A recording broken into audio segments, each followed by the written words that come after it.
In today's video, I'm going to teach you how to deploy a Google AI Studio app to Netlify. By the end, you'll have your app live on the web using Netlify's simple manual deploy flow, which is perfect for static sites and front-end projects. First, open your browser and go to netlify.com. Make sure you're signed into your Netlify account so you can access the dashboard. If you're brand new, the free tier works great for this kind of deployment. Before we click anything, double check that your Google AI Studio app is ready to be served as a static site.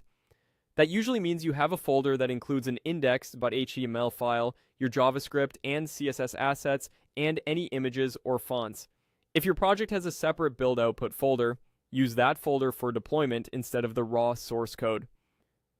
Once you're on the Netlify dashboard, look toward the top right and open the Add New Project dropdown. From the options, choose Deploy Manually. This path skips repository connections and build settings and is ideal when your app is already prepared to be hosted as static files. On the manual deploy screen, you'll see a clear upload area. Drag and drop your Google AI Studio app project folder right into that space. If you prefer not to drag files, you can click to browse and upload instead. Take care to select the correct folder, the one that contains index.html at its root, so Netlify knows what to serve as the entry point. If your assets live in subfolders, ensure their paths in your HTML and CSS are relative and correct, so everything loads once the site is live.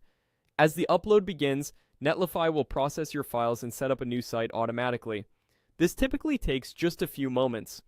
When it finishes, Netlify assigns a unique URL where your app is accessible. That's it. The deployment is complete and your Google AI Studio app is online. A few quick tips to keep things smooth.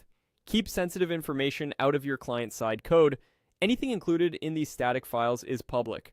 If your app depends on external services, use secure, public endpoints only. Optimize large images and media to speed up uploads and improve load times for visitors. Finally, if your app uses only front-end routing, ensure your output is prepared for a static host so links resolve correctly. That's the full process. Go to Netlify, open the Add New Project dropdown, choose Deploy Manually, then drag and drop your project or browse to upload. Simple, fast, and reliable. Thanks for watching and enjoy your newly deployed app.